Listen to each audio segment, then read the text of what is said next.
ہم کسی بھی اندیکھے خدا کی عبادت نہیں کریں گے. ہمارے لیے ہمارے ڈیوتا ہی کافی ہیں. ہم وہ ہیں جو پہاڑوں کا سینہ چیر کر وہاں اپنے لیے محل بنا لیتے ہیں. ہمیں کوئی نقصان نہیں پہنچا سکتا. گرمی سے جلتی ہوئی عرب کی ایک وادی جہاں پہاڑ اتنے اونچے تھے ایسا لگتا تھا جیسے آسمان کو چھو رہے ہوں، اور انہی پہاڑوں کے درمیان رہتی تھی ایک طاقتور قوم جس کا نام تھا قوم سمود.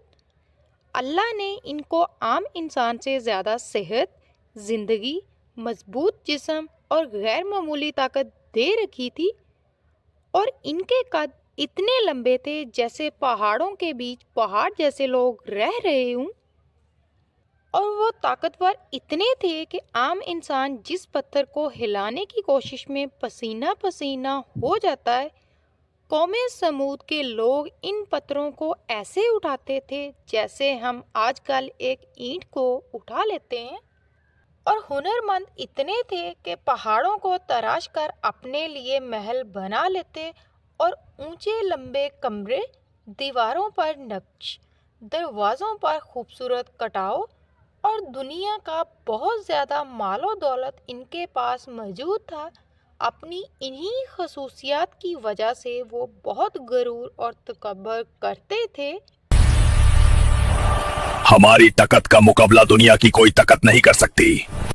پھر صالح علیہ السلام اللہ کا پیغام لے کر قوم سمود کے پاس آئے اور کہا، اے میری قوم، صرف اللہ کی عبادت کرو، یہ بت تمہیں کچھ نہیں دے سکتے، اور زمین میں فساد نہ پھیلاؤ.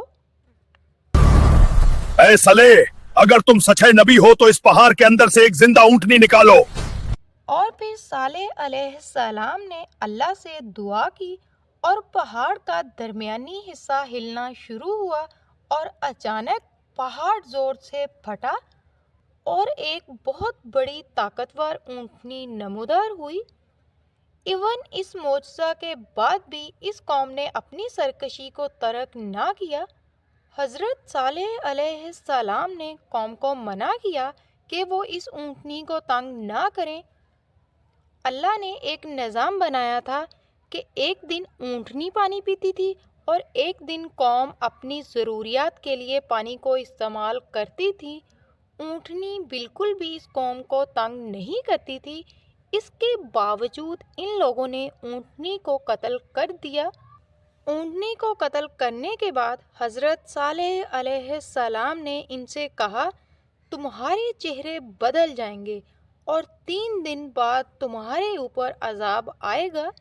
ان 3 دنوں میں پہلے اس قوم کے چہرے زرد ہو گئے، دوسرے دن لال، اور تیسرے دن سیاہ ہو گئے، اور پھر جو اصل عذاب ان پر آیا وہ تھا آسمان سے طاقتور آواز.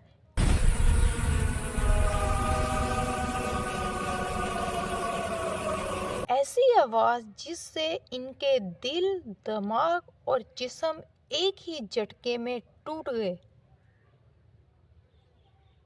جزاک اللہ. السلام علیکم.